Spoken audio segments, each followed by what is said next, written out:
Mumbai batter Sarfaraz Khan మరోసారి తన ప్రతిభను చాటుకున్నాడు. చెన్నైలో జరుగుతున్న బుచ్చిబాబు టోర్నీలో సర్ఫరాజ్ సెంచరీతో సత్తా చాటాడు.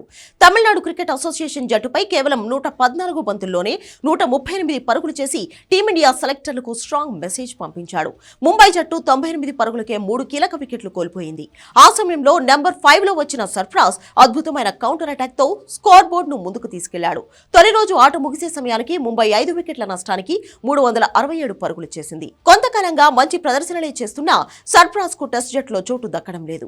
సీనియర్ల కారణంగా అతనికి అవకాశాలు రావడం లేదు.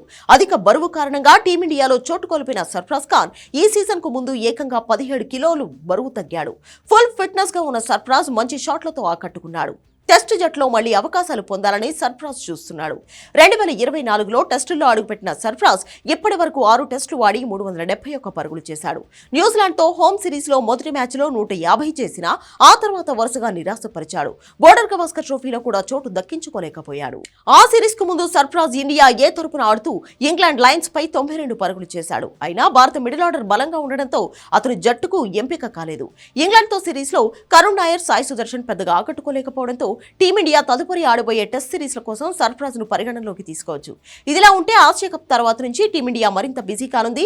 వరల్డ్ టెస్ట్ ఛాంపియన్షిప్ లో భాగంగా వరుస టెస్ట్ సిరీస్ లు ఆడబోతుంది. అక్టోబర్ 2 నుంచి వెస్టిండీస్ తో 2 టెస్టులు, నవంబర్ లో సౌత్ ఆఫ్రికాతో 2 టెస్టులు ఆడనుంది. ఈ నేపథ్యంలో సర్ఫరాజ్ ఖాన్ బుచ్చిబాబు టోర్నీలో రాణించి సెలెక్టర్ల దృష్టిని మళ్లీ ఆకర్షించాలని చూస్తున్నాడు.